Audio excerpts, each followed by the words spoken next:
her siblings, which truly made her the baby of the family, and she was absolutely school rotten. When my grandmother was pregnant with her, her brother, she asked her brother, Bob, if he wanted a brother or a sister, and he said he'd rather have a puppy. But he ended up loving her dearly, as did his other siblings, Ron and Winnie. And they lived in a small town outside of Chicago over the years. And over the years, she shared many fond memories of her time there, including her dog, Blackie, and her dog's pet duck. Yep, that's, you heard that correctly, pet duck. When she was in her early 20s, she married way too young, but that actually led to the best thing that happened to her. It gave her the most wonderful things in her life. My brother Jason and me, in case that wasn't obvious, me. She became a single mom in the 70s, raising 2 kids, going to college, but she couldn't do it alone, so she enlisted the help of her mom and dad, who moved to a small town of Alvin, Texas, from Chicago to help her out. She wanted to become a court reporter, and was one of the first graduates of what would become one of the best court reporting programs in the country. And after she graduated Alvin Community College, she started her own court reporting firm, Depositions Unlimited, and was very successful, but she always made sure to make time for my brother and me. She coached my Little League softball team when there wasn't enough dads to do it, and we even came in first place. The other dads were not happy. She was instrumental in my brother's football booster club and helped raise more money than they'd ever imagined. And although she could barely cook hot dogs, she made the best damn cheesecake ever. And yes, I have the recipe, and no, I won't share it for free. After my brother and I graduated, she became an empty nester. She came to Austin on a vacation with her sister, and they jokingly toured some property, thinking it would be a good way to tour the lake and see everywhere around Austin. And she fell in love with the area and decided to buy a lot in Point Venture. And it was supposed to be just an investment property, but she kept coming back and visiting and realizing that this was where she wanted to live, and this is where she wanted to be. So in 1990, when my grandmother said she wished she'd just lived long enough to see her build that house, she decided to do it and never look back. She built the best lake house with her style, including a pink, and I mean pink, Formica kitchen. Maybe y'all saw it, it was pink. It allowed me and 20 of my closest friends to even come in for an unforgettable weekend when the paint wasn't even dry yet. She immersed herself in the neighborhood. She took up golf and joined the Lions Club. And she's one of the reasons that the July 4th parade, golf cart parade is happening. And the wreaths on the back of the stop signs, when y'all see those were her. She loved golf, and although it's been a while since she had played, she used to amaze many with her abilities of how far she could hit that ball. It's straight. Despite her tiny little stature. Went straight. Yeah. She taught me so much growing up. She taught me never to be wrong. She taught me to be independent. That's where they came from. She taught me to be stubborn. She taught me how to be strong. She taught me how to be brave. But most importantly, she taught me how to be a good mom. In 2004, when I first told her I was pregnant, I asked if she wanted to be named GA. She was over the moon for Grandma Jeanne. She was over the moon. She was able to be there for both my kids' births.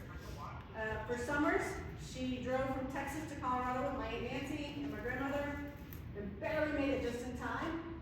Summer really wanted to, we were sitting at a Mexican restaurant, and she really wanted that taco. But we made it to the hospital, and then for Max's, she drove again with my aunt and a dog in the back, a very anxious dog. But they made it with plenty of time to spare, and was there, and was the best DJ ever. In 2017, my mom experienced the most absolute worst thing any parent can go through, and buried her son way before his time. These last few years have been very difficult and tested her more than anyone could have imagined. And she did it, but she did it, and she helped to continue to define what a strong woman looks like. I was lucky enough to be there to get here just in time before she passed, and our last words to each other were, "I love you." But she was ready to go, and now she can go yell at my brother and be at peace with leaving this world. I miss her dearly, but I'm so thankful that she provided me and my children with her strength, and will continue to live on in our hearts. So I encourage you all to share your stories, your photos, your memories, and your moments today, tomorrow, and years to come, as this will help keep her, the gift of her life alive. So rest in peace, Mom. She's over there. You will forever live on in our hearts, and I love you, and we all love you. So Summer also would like to say something.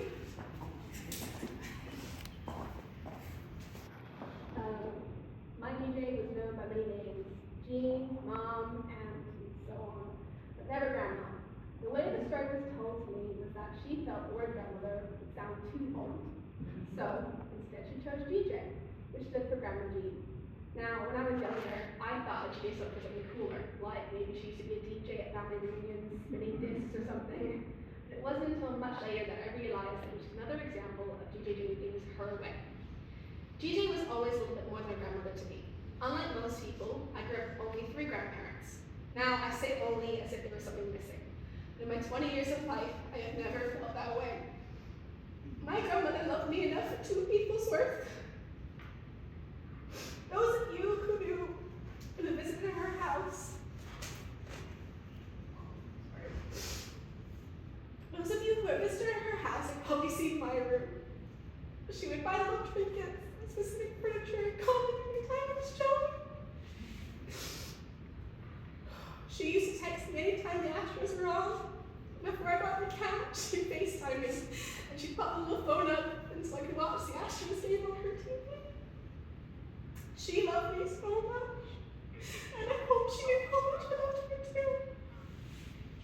I'm so glad to be surrounded by those who knew and loved her, and I'm sure all of you have your own special story. I'd like to take a final moment to allow everyone to close their eyes and think of their own fond memory of GJ, to remember her. I ask that you all hold on to that story today. Don't let it bring you down, but instead let it make you smile. Let her be the thing that makes you smile today.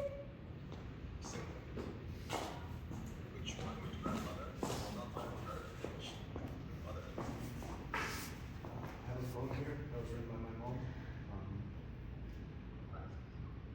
Those we love don't go away. They walk beside us every day. Unseen, unheard, but always near. Still loved, still missed, and held so dear. The world is different from year to year, but the love is forever and always here. Our lives change from day to day, but the memories are lived and never pass away. If there's anyone else too that would like to say anything, I know Faye would like to.